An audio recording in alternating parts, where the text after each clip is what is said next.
कौन है?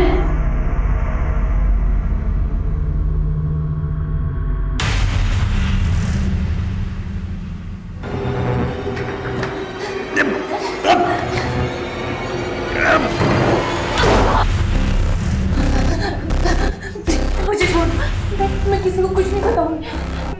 मैं किसी को कुछ नहीं बताऊँ। प्लीज मुझे जाने दो, मुझे छोड़। नमस्कार, आदाब।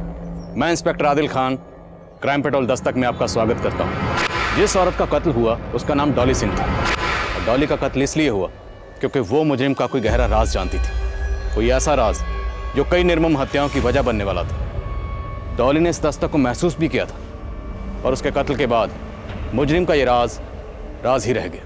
और हैरानी की बात यह थी कि डॉली की मौत के 2 महीने बाद भी उसके कत्ल के बारे में किसी को कुछ नहीं पता था।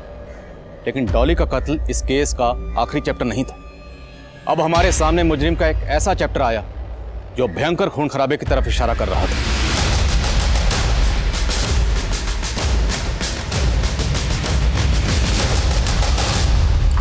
सर, उस एरिया से जुड़े जितने भी संदिग्ध थे उन सबको राउंड अप करना शुरू कर दिया है। जल्दी में इन्फॉर्मेशन मिल जाएगी कि किसी ये सब।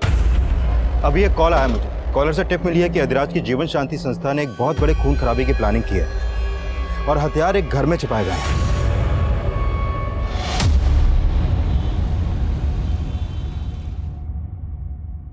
पूजा बेटा, ये देख। अरे भाई, लड़के तो सारे ही सही हैं। तुझे इनमें से कोई लड़का पसंद है तो बता, रिश्ते की बात चलाते हैं फिर। पापा, सच बोलूं तो मुझे इनमें से कोई भी लड़का पसंद नहीं। मैं बस इतना चाहती हूँ कि मेरा हस्बैंड एक गवर्नमेंट ऑफिशियल, स्टेबल जॉब और सिक्योर्ड फ्यूचर। That's it. शादी में बहुत दहेज देना पड़ेगा। हाँ, इसका भाई तो कुछ करता नहीं, सब माँ बाप को ही तो देना पड़ेगा। अरे माँ, तू जाओ।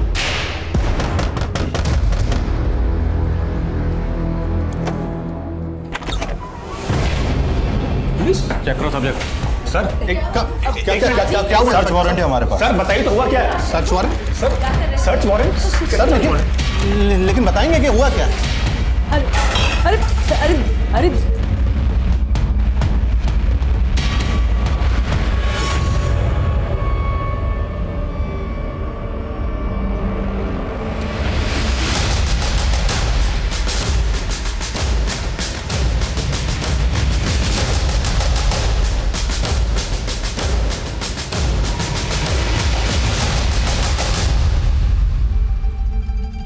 हमारी समझ में कुछ नहीं आ रहा है कि वो हथियार यहाँ कैसे आए।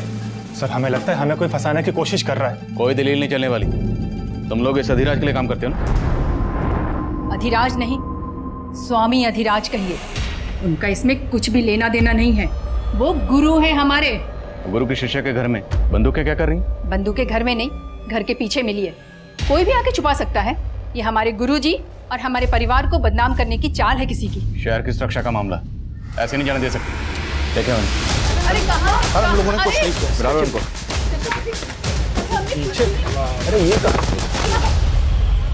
सर, पक्का इस फैमिली पर अधिराज का राजयोग चल रहा है, पर वो तो क्लीन चिट लेकर बैठा हुआ है। क्या करें उसका? इनके बयान से वो भी हत्या चढ़ेगा। इनकी ऐसी कुंडली निकालो कि सफाई देने के लायक ही नहीं रहा। और उस कॉलर के बारे में पता करो जिसने हथियार की टिप दी थी। हो सकता है उससे अधिराज के बारे में कोई इन्फॉर्मेशन मिले। यदि आप अपने घरों के मक्खी मच्छरों पर अहिंसा का प्रयोग शुरू कर दें तो क्या हो? आप हिंसा से तो बच सकते हैं, परंतु बीमारियों से आपको कोई नहीं बचा सकता। ठीक उसी तरह एक स्वस्थ समाज के निर्माण के लिए उन विनाशकारी तत्वों का नाश करना परम आवश्यक है जो कि सिर्फ हमारी शांति को भंग करने के लिए उत्पन्न हुए हैं। बोलो स्वामी अधिराज की, स्वामी अधिराज की जय।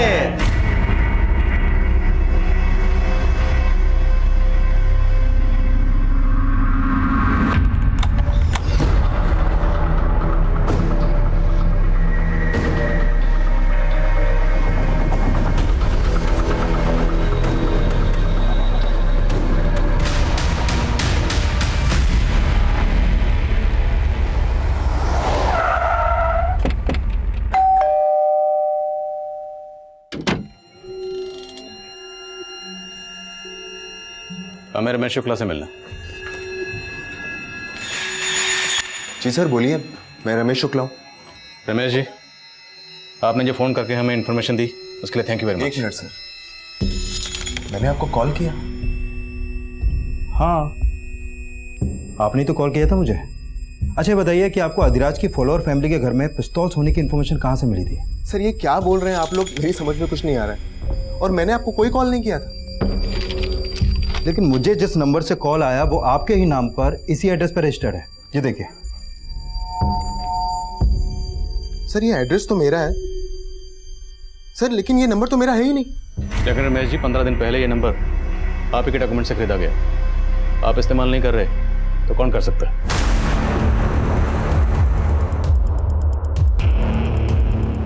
आप मैं इनकी वाइफ कीर्ति शुक्ला। कीर्ति जी, आप जानते हैं इस नंबर के बारे में? नहीं सर, मुझे इस नंबर के बारे में कुछ नहीं पता। सर हो सकता है ये लोग अधिराज के डर से कुछ ना बोल रहे हो। यादव, ये नंबर 15 दिन पहले खरीदा गया। उसे सिर्फ एक कॉल किया गया और तुम्हें, उसके बाद से ये नंबर बंद है। मामला कुछ और है। तिवारी परिवार के खिलाफ कुछ मिला? सर मैंने चेक किया लेकिन अभी तक कुछ खास नहीं मिला है। और हाँ सर, तिवारी परिवार में वो माता जी निर्मला तिवारी, सिर्फ उनका ही अधिराज के आश्रम में आना जाना है, और वो भी मोबाइल यूज़ नहीं करती हैं। तो घर के पिछले हिस्से में हथियार हैं, ये सिर्फ निर्मला देवी को पता होगा या पूरे परिवार को? या कहीं ऐसा तो नहीं कोई वाकई उन्हें फंसाने की कोशिश कर रहे हैं? और ये रमेश और उसकी बीवी कुछ ठीक नहीं लग रही, इनके बारे में पता करो। हो सकता है कुछ छुपा रहे हैं। सबूतों के अभाव में तिवारी परिवार को जमानत मिल गई, पर हमें लग रहा था कि तिवारी परिवार सिर्फ मोहरा था। असली गुनहगार अधिराज, जिस पर पहले भी हिंसा भड़काने के आरोप लग चुके थे, और अधिराज एक सफेद पोश मुजरिम था। इसलिए बिना किसी पुख्ता सबूत के हम उसके गिरेबान में हाथ नहीं डाल सकते थे। और मामला नेशनल सिक्योरिटी का था। हम इस केस की कड़ियां जोड़ ही रहे थे कि हमारे सामने एक मर्डर केस आया। आसपास के थानों में पता करो, हो सकता है किसी ऐसी औरत की मिसिंग कंप्लेंट फाइल की गई हो जिसमें स्टैटू का डिस्क्रिप्शन हो। Okay sir. Mishra sir. Body को पोस्टमार्टम के लिए भेजो। Okay sir. गन वाले केस का क्या हुआ? अधिराज से कब मिल सकते हैं? सर अधिराज के आदमी कुछ ठीक से बता नहीं रहे, हमेशा यही बोलते हैं कि स्वामी जी ध्यान में है। वो जानबूझ के हमें अवॉइड कर रहा है। ध्यान तोड़वाना पड़ेगा उसको।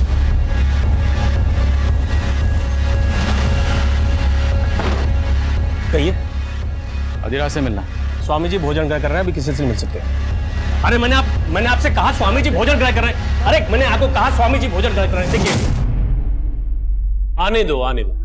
आइए बैठिए, इनके लिए भी भोजन लगाइए। हम यहाँ खाना खाने नहीं आए, तेरी खुराक जानने आए। सुना तुम्हारी संस्था के लिए हथियार बन रहे हैं? हम तो शुरू से ही असामाजिक तत्वों के निशाने पे हैं। यदि उनका बस चले तो हमारे आश्रम में भी 2-4 बम गिरा दें। बातों के दिखाते हो तुम लोग। तुम्हारी शिष्या निर्मला तिवारी के घर पर 5 पिस्तौल मिले, बाकी असला बारूद कहाँ छुपा रखा? निर्मला देवी हमारी शिष्या है, इसलिए हम दावे के साथ कह सकते हैं कि उनका इन हथियारों से कोई लेना देना नहीं है, और ना ही हमारी संस्था की किसी भी सदस्य का। यह अवश्य हमारे शत्रुओं की चाल है, एक षड्यंत्र है। हिंसा भड़काने के आरोप पहले भी लग चुके हैं तुम। बस, हमारी मुलाकात पूर्ण हो गई। अब आप सब लोग जा सकते हैं। और ध्यान रहे इंस्पेक्टर, अगली बार जब आप आए तो अपने साथ अनुमति लेके आइएगा, वरना आप तो जानते ही हैं हमारे भक्तजन क्या क्या कर सकते हैं। हम तो जानते हैं कि तुम्हारे भक्तजन क्या क्या कर सकते हैं, लेकिन शायद तुम नहीं जानते कि हम क्या कर सकते हैं। अब आप कहाँ जा रही हैं? गुरुजी से मिलने। बात तुम्हारे आगे तो हाथ जोड़ रहे हैं हम। इतना सब कुछ हो गया घर में, लेकिन गुरुजी गुरुजी ने हमेशा हमारा भला चाहा है, और आगे भी हमारी नैया वही पार लगाएंगे। माँ जी, नैया डूब रही है, अब तो उन स्वामी जी की पतवार छोड़ दो।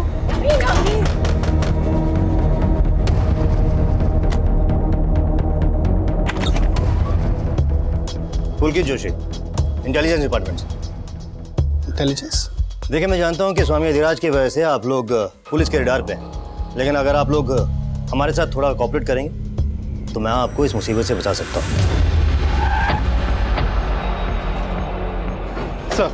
सर, जिस औरत की लाश हमें तालाब के पास मिली थी, कानपुर के किसी भी थाने में उसकी मिसिंग कंप्लेंट फाइल नहीं हुई है। कानपुर के बाहर पता करो। Okay sir. सर, मैंने रमेश शुक्ला और कीर्ति शुक्ला इन दोनों के कॉल रिकॉर्ड चेक किए। सर, इस कीर्ति शुक्ला का निर्मला तिवारी के पोते सुदीप से अफेयर का इंडिकेशन मिला है। मतलब तिवारी परिवार और शुक्ला परिवार में कोई ना कोई कनेक्शन जरूर है। रमेश शुक्ला के नाम से जो सिम खरीदा गया उससे ये टिप मिलना कि तिवारी परिवार के घर में हथियार हैं। इसका स्वामी अधिराज या उसकी संस्था से कोई ना कोई ताल्लुक जरूर है, जो ये दोनों फैमिलीज हमसे छुपा रही हैं।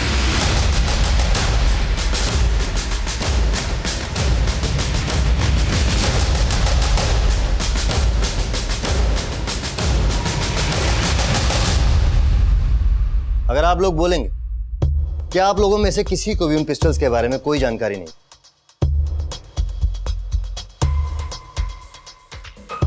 तो इस बात का विश्वास तो मैं भी नहीं करूं। लेकिन सर, हकीकत तो यही है कि हमारा उन हथियारों से कोई लेना देना नहीं है। रमेश शुक्ला और उसकी बीवी कीर्ति शुक्ला, उनका किससे लेना देना? देखिए, मैं अच्छी तरह जानता हूं कि आप लोग स्वामी अधिराज के राजदार हो, और यहां आने से पहले आप लोगों के बारे में मैंने सारी इंफॉर्मेशन इकट्ठा की। अगर आप लोग किसी भी पचड़े में नहीं पड़ना चाहते तो जैसा मैं कहता हूं वैसे कीजिए।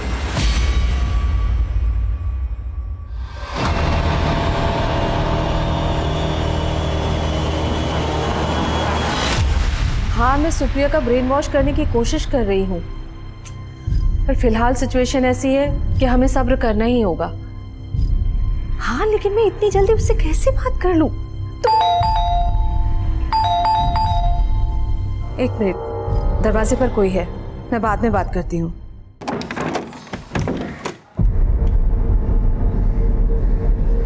कहाँ थी तू? सुप्रिया, कितनी देर से फोन लगा रही थी तुझे? फोन क्यों नहीं उठा रही थी मेरा? सुप्रिया, तुझे पता है ना कितनी फिक्र होती है तेरी मुझे। आपको मेरी फिक्र कब से होने लगी? आपका तो सारा टेंशन कहीं और ही है। सुप्रिया, देख प्लीज मुझे ना बच्चे की तरह बहलाना बंद कीजिए। आप जो कर रहे हो वो गलत है और मैं आपको बिल्कुल नहीं सपोर्ट करने वाली।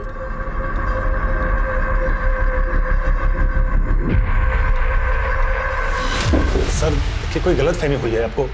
सर देखिए, हम मानते हैं कि कीर्ति से हमारी फोन पर बातचीत होती थी, लेकिन पहले हमको आइडिया नहीं था कि वो इस हद तक जा सकती है। अब तो हमको पक्का यकीन हो रहा है कि ये सब उसी की करतूत है। क्यों? ऐसा क्या था? कीर्ति ऐसा क्यों करेगी? सर, कीर्ति से हमारा कांटेक्ट एक सोशल नेटवर्किंग साइट पे हुआ था। वो अपनी लाइफ से बहुत ही डिप्रेस्ड थी। फिर तो हमारी बातचीत होती थी सिर्फ, लेकिन उसके बाद हम मिलने भी लगे थे। रमेश से शादी करना मेरी जिंदगी की सबसे बड़ी गलती थी सुदीप। वो बहुत डोमिनेटिंग है, आए दिन मुझ पे हाथ उठाता। मैं तो परेशान हो गई हूँ उससे। तुम उसे डिवोर्स दे दो। देखो, मैं तुमसे शादी करने के लिए तैयार हूँ, अगर तुम हाँ कहो तो। सर, मैंने सोचा भी नहीं था कि वो मेरा प्रपोजल ठुकरा देगी।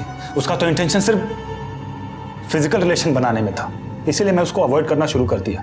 लेकिन उसे तो ये भी बर्दाश्त नहीं हुआ। सुदीप, तुम मुझे अवॉइड करके बहुत बड़ी गलती कर रहे हो। गलती तुम्हारे करीब आकर की थी मैंने, लेकिन अब सब खत्म हो चुका है। आइंदा मेरा रास्ता रोकने की कोशिश मत करना। तुमने मुझे समझ क्या रखा है सुदीप? अब देखो मैं तुम्हारा क्या करती हूँ। सर, जरूर उस कीर्ति नहीं हमारे घर में हथियार छुपवा करके ये पुलिस केस में हम सबको फंसा करके हमसे बदला लिया है। किसने क्या किया वो हम देख लेंगे। तुम ये बताओ, तुम्हारे और कीर्ति के अफेयर के बारे में कीर्ति के हस्बैंड को पता था?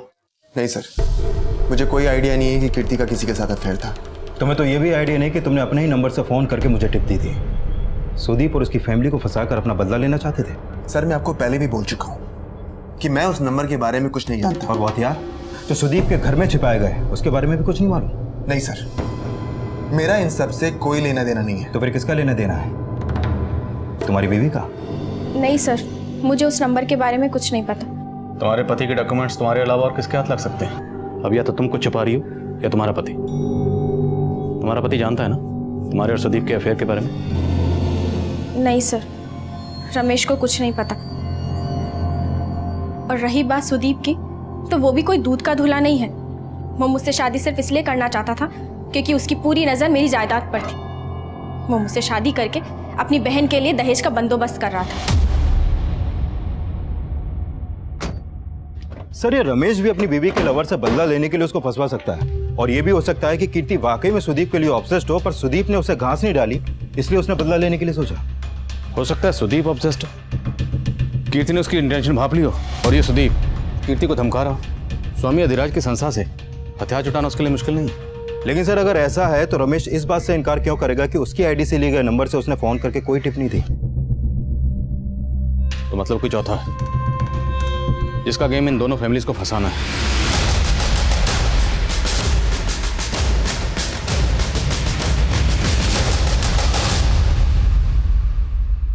अरे तुम समझ क्यों नहीं रहे हो? कर तो रही हूं मैं कोशिश। ये सही समय नहीं है, हमें थोड़ा और वेट करना पड़ेगा। हाँ 1 मिनट, बाद में बात करती हूँ, बाय। ये लीजिए। क्या है ये? इन पेपर्स में साफ लिखा है मैं अब इस घर की बराबर की हकदार हूँ। सुप्रिया ये सब क्यों कर रही है तू? ये प्रॉपर्टी पापा की थी ना, तो उनके मौत के बाद आप अकेले तो मालिक नहीं बन सकती। आप मुझे मेरा हिस्सा दे दीजिए और अलग हो जाइए। कल्याण, गुरुजी, पुलिस अब सुदीप को तंग करने लगी है, आप कुछ कीजिए ना। आप हमारे सानिध्य में हैं। अपनी समस्त चिंताएं हमें दे दीजिए और निश्चिंत रहिए, परंतु स्मरण रहे आपका समर्पण पूर्ण होना चाहिए। ऐसी कोई बात ना हो जो हमसे छुपी हो। कुछ तो ऐसा है जो आप छुपा रही हैं हमसे। गलती हो गई गुरुजी, बहुत बड़ी गलती हो गई। आप तो परम ज्ञानी हैं गुरुजी, आपको जानते हैं। हम आपको उस आईडी एजेंट के बारे में बताने ही वाले थे गुरुजी। ID agent? कौन आईडी एजेंट? देखिए, मैं जानता हूं कि आपकी दादी अधिराज के खिलाफ नहीं जाएगी और ना ही आपके परिवार में से कोई इसके खिलाफ जाएगा, और उसका खामियाजा आप अच्छी तरह भुगत चुकी हैं। पर हम गलत नहीं हैं। मैं जानता हूँ, लेकिन अधिराज 100% गलत है। देखिए, अभी तो उसका हथियारों का ही कनेक्शन आपके परिवार से मिला। अगर अब भी आप लोगों ने मेरी बात नहीं मानी तो आप लोगों को कोई बचा नहीं पाएगा। पर इसमें मैं क्या कर सकती हूँ? मेरी बात कोई नहीं सुनेगा। आपका घर इसी गली में है ना? जी। देखिए, सवाल सिर्फ आपकी बदनामी का नहीं है, नेशनल सिक्योरिटी का सवाल, जो मैं आपकी फैमिली से एक्सपेक्ट करता हूँ। क्या मैं आपसे एक्सपेक्ट कर सकता हूँ? मैं क्या कर सकती हूँ? अगर आप आईडी की मदद करेंगे तो मैं आपको जरूर बताऊंगा कि आपको क्या करना होगा।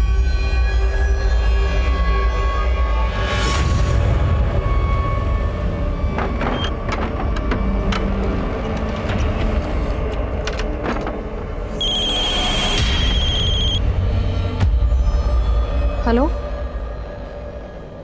नहीं, तुम यहाँ मत आओ, मैं ही आती हूँ।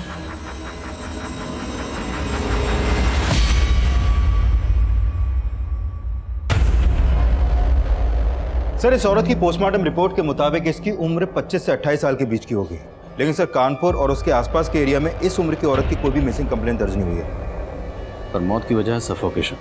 यस सर, और इस औरत की बॉडी पर कोई भी एक्सटर्नल इंजरी के साइन नहीं मिले हैं। एक बात और, इस रिपोर्ट के मुताबिक ये औरत 1 महीना प्रेग्नेंट थी। प्रेग्नेंट? तो हो सकता है इस औरत की मौत के पीछे इसके पति या किसी जान पहचान वाले का हाथ, इसलिए इसकी मिसिंग कंप्लेंट फाइल नहीं की गई। पॉसिबल है सर। अब इसके हाथ पर ये जो टैटू है, यही इसकी शिनाख्त का जरिया बनेगा। देखते हैं।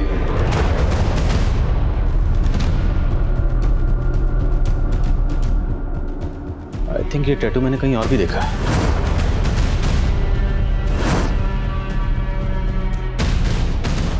यस, कीर्ति शुक्ला की कलाई पर बिल्कुल ऐसे टैटू है।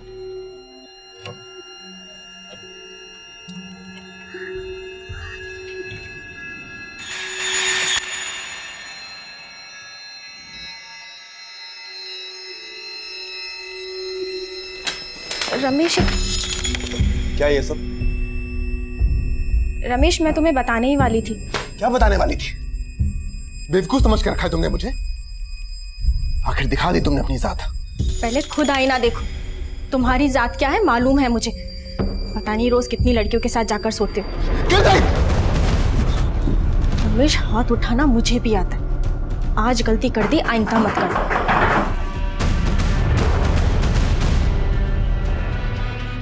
दरअसल ये लाश हमें एक तालाब के पास मिली। आप पहचानती हैं इसे? नहीं सर। इसे जानते हो सकता है तुमने इस लड़की को अपनी वाइफ कीर्ति के साथ कभी देखा हो।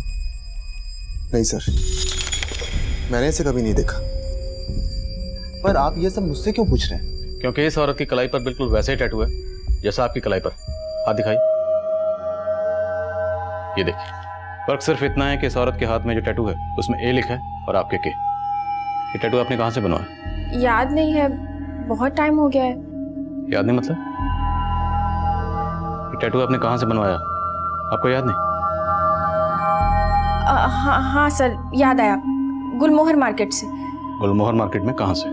शायद परम गैलरी। पता करो, शायद इस औरत ने भी वहीं से टैटू बनवाया हो जहाँ से कीर्ति ने बनवाया। और इस कीर्ति के कॉल रिकॉर्ड्स एक बार फिर से स्टडी करो। हो सकता है कीर्ति इस औरत को जानती हो और हमसे छुपा रही। Okay sir.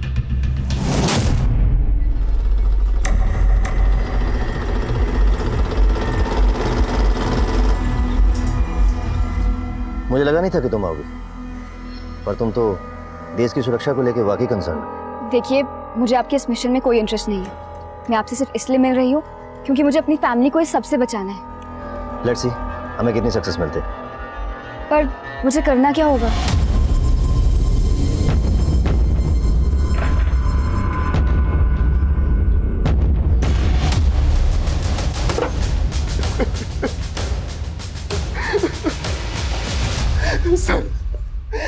सर, जब मैं घर आया तो दरवाजा लॉक था।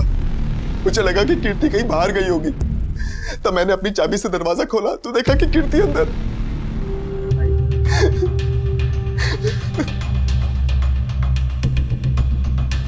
पॉइंट ब्लैंक रेंज से शूट किया गया। तेरे लॉक तो एकदम ठीक है। मतलब घर में फोर्स्ड एंट्री का कोई निशान नहीं, लेकिन रमेश कह रहा था जब वो बाहर से आया तो ये लॉक बंद था। सर, रमेश ने बताया कि ये चाबी कीर्ति की है जो घर से मिली, और ये चाबी रमेश की। कहीं रमेश दो चाबियों की कहानी तो नहीं बना रहा? नहीं सर, मैं झूठ नहीं बोल रहा। तो तुम्हारे और कीर्ति के अलावा ऐसा कौन हो सकता है जिसके पास तुम्हारे घर की चाबी होगी? क्योंकि घर में कोई जबरदस्ती नहीं घुसा, बाकायदा ताला खोल के घुसा। सर, आपको तो पता ही है कि कीर्ति का सुदीप के साथ। सर, हो सकता है कि कीर्ति ने शायद सुदीप को घर की दूसरी चाबी दे रखी हो। सर, जाहिर है कि ये सुदीप पे शक जताएगा, और घर के आसपास कोई सीसीटीवी भी नहीं है। लेकिन मैं खबरियों से पता करवाता हूँ कि मर्डर के वक्त ये दोनों कहाँ थे। दोनों के कत्ल के पीछे कोई ना कोई कॉमन कनेक्शन जरूर है।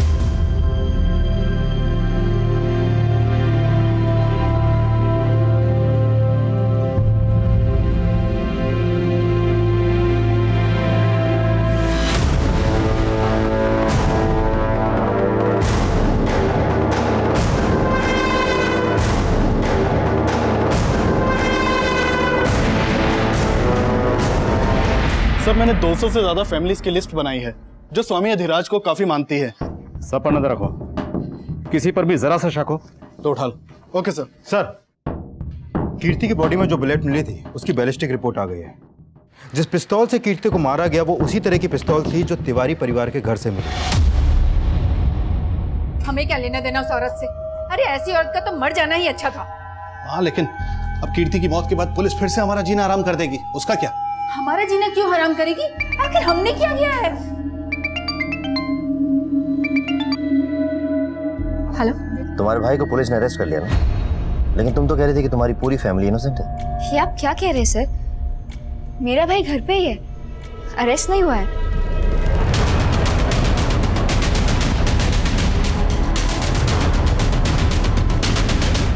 लेकिन साहब, अरे क्या हुआ? ये क्या कर रहे हैं आप लोग? कहाँ ले जा रहे हैं साहब?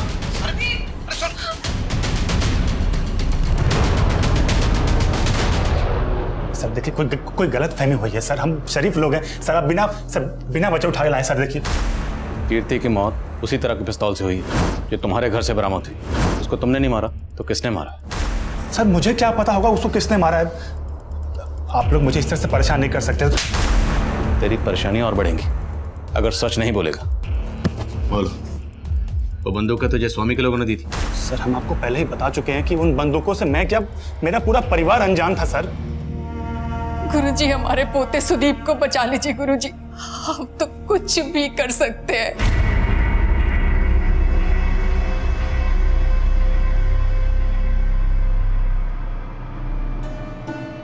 देखिए, समय ठीक नहीं चल रहा है। हमारा सुझाव आपको यह है कि अपने समस्त परिवार को लेकर किसी दूसरे शहर चली जाइए। लेकिन गुरुजी, सुदीप वो तो पुलिस हिरासत में है। उसको बाद में देख लेंगे, समय आने पर उसका उचित समाधान निकालेंगे हम। परंतु इस समय आप बाकी परिवार वालों को लेकर दूसरे शहर चली जाइए। जी जी गुरुजी। कीर्ति की बॉडी का पोस्टमार्टम करने वाले डॉक्टर का कॉल आया था। उनका कहना है कि कीर्ति भी 1 महीना प्रेग्नेंट थी, ठीक इस औरत की तरह। लेकिन कीर्ति प्रेग्नेंट है, ये बात उसके पति रमेश ने हमसे क्यों छुपाई? सर, मैंने रमेश से पूछताछ की थी। उसका कहना है कि उसने बात इसलिए छुपाई क्योंकि उसे लगता था कि कीर्ति के पेट में जो बच्चा था वो उसका नहीं बल्कि सुदीप का था। सर, वो रमेश झूठ बोल रहा है। अरे मेरा तो कीर्ति से 2 महीने पहले ही ब्रेकअप हो गया था, तो उसके पेट में 1 महीने का बच्चा वो मेरा कैसे हो सकता है? सर, ये अधिराज का चेला है, इतनी आसानी से नहीं उगलेगा। सर, एक काम करते हैं, इसका डीएनए मैच करवाते हैं कीर्ति से और उस औरत से जिसकी लाश हमें तालाब के पास मिली थी, और रमेश से भी। क्या पता वही कोई कहानी बना रहा हूँ। यादव, हो सकता है इन दोनों के अलावा ये कोई तीसरा ही हो जो ये सारा खेल खेल रहा है। क्योंकि रमेश की आईडी से जो सिम खरीदा गया था, उससे वो कॉल हमें किसने किया था ये अभी तक पता नहीं चला। अब ये अधिराज का दुश्मन है, सुदीप का या रमेश का, ये भी क्लियर नहीं है। पर ये कॉलर जो भी है उसका कीर्ति से और उस औरत से जिसकी लाश हमें तालाब के पास मिली, उन दोनों से कोई कनेक्शन जरूर है जो फिलहाल हमें नजर नहीं आ रहा।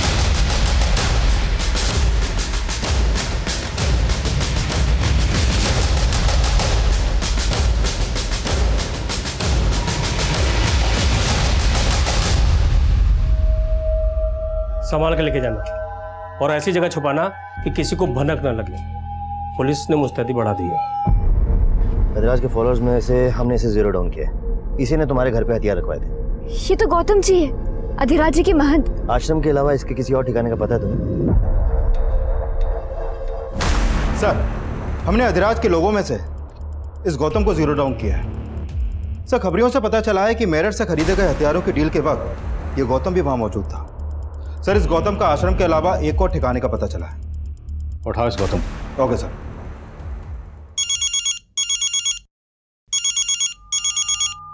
हाँ पांडे।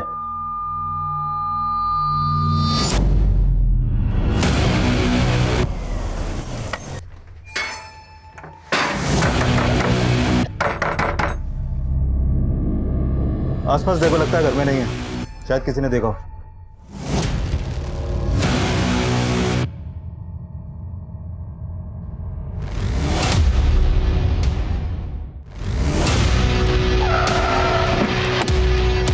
सर, इनका एक पड़ोसी इनसे मिलने आया था। बेल बजाने पर जब गेट नहीं खुला तो उसने खिड़की से झांक के देखा तो लाश दिखाई दी। सर, जब हम यहाँ पहुंचे तो दरवाजा अंदर से ही बंद था। वर्षा त्यागी और कलाई पर वी का टैटू और कीर्ति की कलाई पर के का टैटू था। वर्षा, कीर्ति और ए, 3 औरतें जिनकी कलाई पर उनके नाम के पहले अक्षर का टैटू है, वो तीनों मारी जाती है। इन तीनों औरतों का आपस में क्या कनेक्शन हो सकता है? हाँ यादव, बोलो। सर, गौतम को तो उठा लिया, लेकिन अपना कांस्टेबल लालजी यादव वो शहीद हो गया। सर, बहुत हथियार मिले हैं इसके घर से। ये सर ठीक नहीं है, लगता बहुत बड़ा रैकेट है इसके पीछे। वो वाली बंदी दे। अरे तू जा, जल्दी जा, जल्दी अपना सामान लेके आ। दादी, मुझे कुछ समझ नहीं आ रहा। सुदीप पुलिस कस्टडी में और हम दिल्ली जा रहे हैं। ये हम ठीक नहीं कर रहे। अब बोलेगा? बोल, किसने मारा? मानते हैं कि उस हवलदार को हमने मारा साहब, लेकिन उस औरत को नहीं मारा साहब। बोल, किसने मारा? इन औरतों के पेट में किसका बच्चा था? तेरा या तेरे स्वामी का? ना ही स्वामी जी का और ना ही हमारा। ये जो 3 औरतें मारी गई हैं ना, इन तीनों की कलाई पे टैटू बनाओ। इस टैटू का तुझसे या तेरे उस स्वामी से क्या ताल्लुक है? बोल। ADK कोड है कोई? क्या मतलब है इसका? हमें नहीं मालूम ये क्या है, और इन औरतों से हमारा कोई संबंध नहीं है, और हमने इन्हें नहीं मारा है सर। तेरे घर में जो बंदूकें मिली हैं वो दिवाली पे आतिशबाजी के लिए रखी थी। ऐसे नहीं मानेगा, वॉश करो जरा इसे।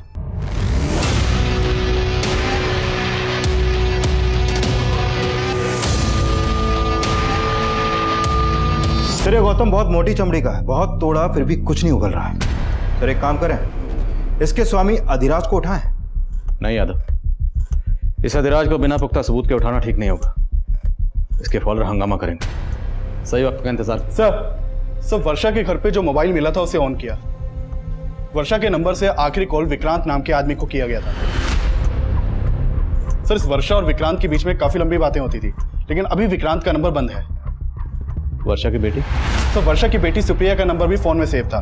उसे फोन किया तो उसने बताया कि वो जयपुर में है और वो यहाँ आ रही है। वर्षा ने जैसे लास्ट कॉल किया, क्या नाम बताया? सर विक्रांत। विक्रांत मतलब V for Varsha, V for Vikrant. और वर्षा की कलाई में जो टैटू था उसमें वी लिखा था। आपका मतलब इन टैटू वाली औरतों की कलाई पे लिखा ये अल्फाबेट इनके नाम से नहीं बल्कि इनसे जुड़े दूसरे लोगों के हैं, जिनके नाम भी इन्हीं के नाम के पहले अक्षर से शुरू होते हैं। यादव, कहानी कुछ भी हो सकती है। इस कीर्ति के फोन में जितने भी नाम के से सेव्ड है, सबकी लिस्ट बनाओ, सबके बारे में पता करो और ये भी पता करो कि ये विक्रांत का फोन कौन से एड्रेस पर रजिस्टर्ड है। सर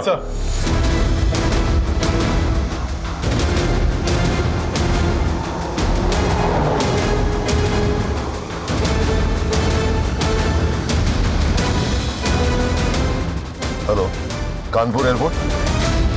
सर कीर्ति के मोबाइल में 2-3 नंबर ऐसे हैं जो के से शुरू होते हैं, लेकिन कीर्ति की इन लोगों से उतनी बातें नहीं होती थी जितनी वर्षा की विक्रांत से होती थी। सर वर्षा जिस नंबर पर कॉल करती थी वो नंबर विक्रांत का है ही नहीं।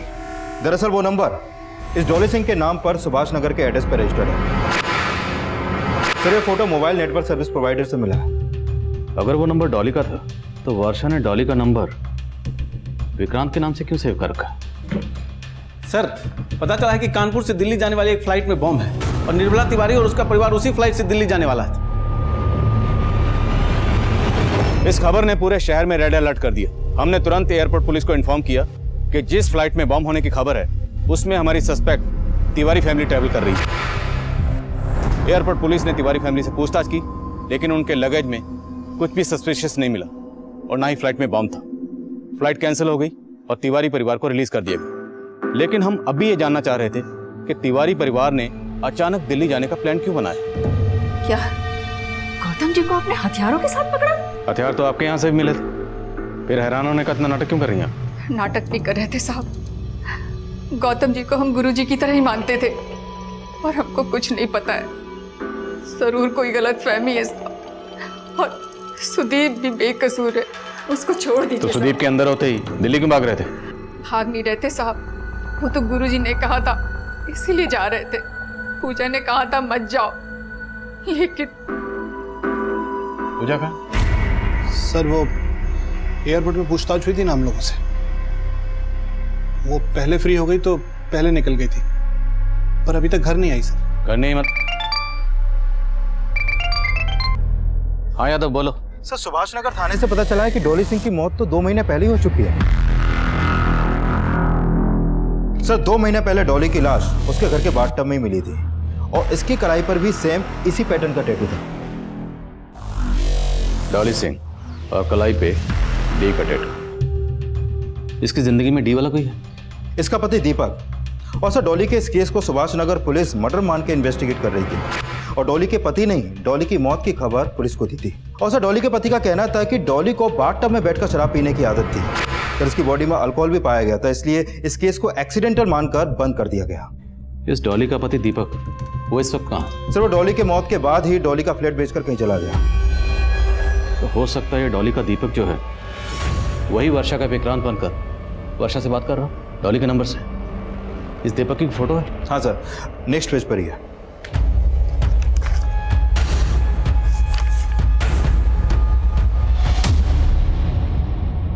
सर मैंने मम्मी को बोला था कि आप विक्रांत से दूर रहो, वो अच्छा आदमी नहीं है, पर मम्मी उससे शादी करना चाहती थी, इसीलिए मैं मम्मी से दूर रहने लगी थी।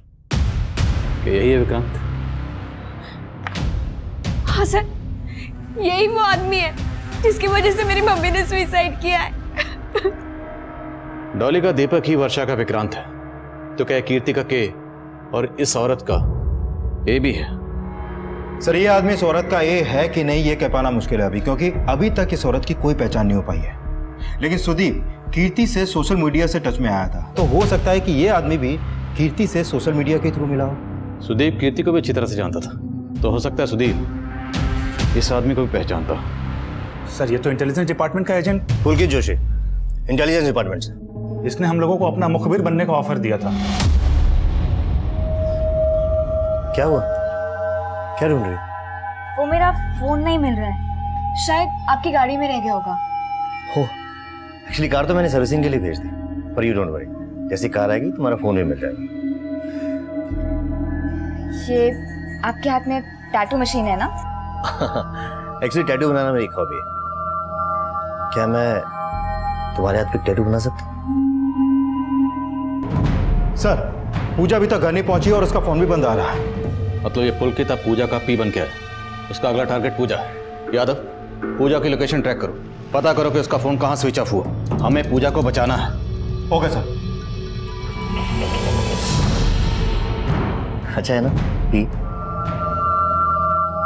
जानती मैं तुम्हारे हाथ पे पी का टैटू क्यों बना रहा हूँ?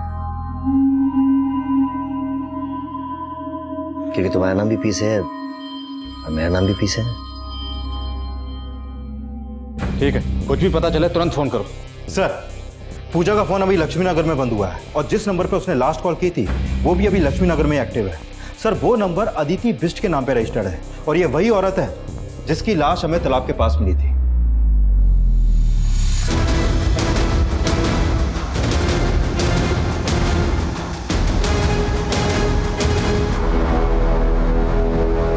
It means you love me.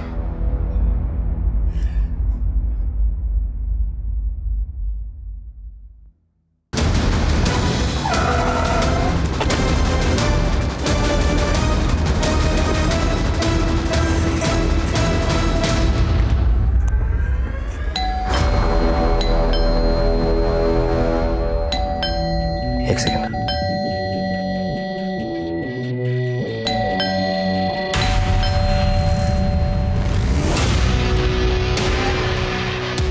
Vijay, gun इधर, गन इधर।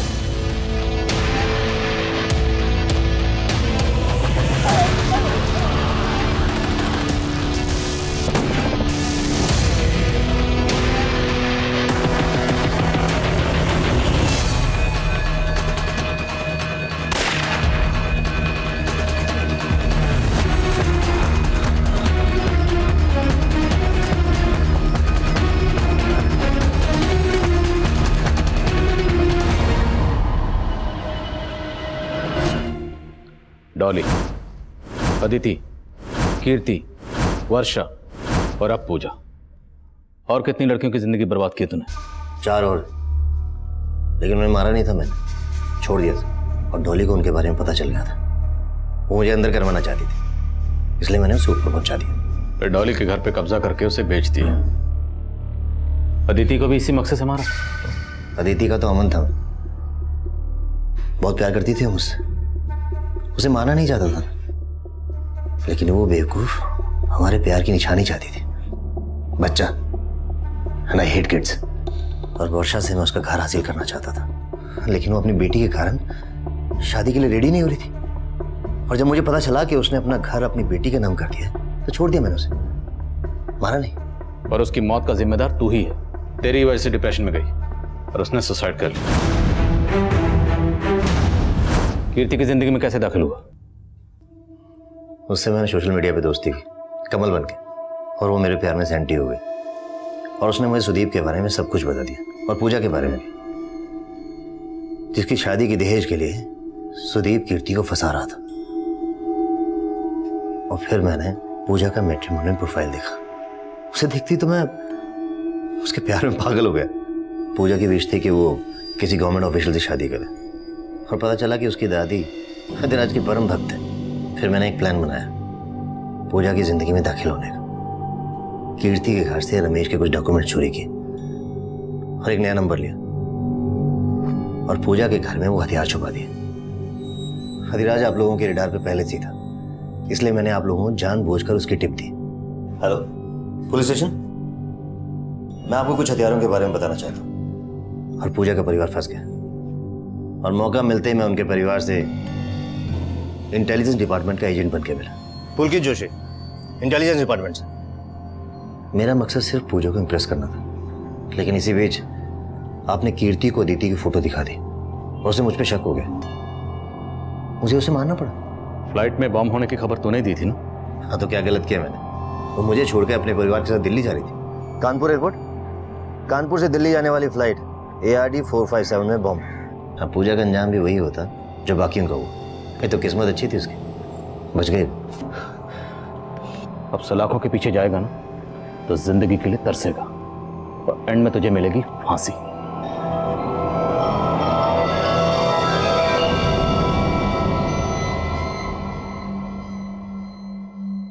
हमारे सपने भी कभी कभी दूसरे के जुर्म की दस्तक बन सकते हैं। ऐसा ही कुछ इस केस में भी सामने आया था और उस जुर्म ने दस्तक दी थी जब पुलकित जोशी नाम रख के एक मुजरिम फेक आईडी एजेंट बन के तिवारी परिवार से मिला था और तिवारी परिवार ने हमसे वो बात छुपाई और उस मुजरिम ने ऐसा शातिर जाल बिछाया कि तिवारी परिवार को इस बात की भनक तक नहीं लगी कि उनकी बेटी पूजा लगातार एक खूंखार मुजरिम से मिल रही थी। ये तो गनीमत थी कि वक्त रहते हम पूजा को बचा पाए, वरना पूजा का भी वही अंजाम होता जो डॉली, कीर्ति, अदिति और वर्षा का हुआ। लेकिन स्वामी अधिराज और उनकी संस्था का इन जुर्मों से कोई ताल्लुक नहीं था। उनकी संस्था से जुड़े गौतम ने संस्था के बाहर रहकर हथियारों की खरीद फरोख्त की थी। वो अब न्यायिक हिरासत में है और कई नाम रखने वाले पुलकित जोशी का असली नाम जगबीर सिंह है। उस पर हत्या, धोखाधड़ी और आपराधिक साजिश का मुकदमा चल रहा है जिसका फैसला आना भी बाकी है। अब मैं आदिल खान आपसे इजाजत लेता हूं। आपसे फिर मुलाकात होगी एक नए केस के साथ। तब तक देखते रहिए क्राइम पेट्रोल दस्तक। मकसद बताना नहीं, बचाना है।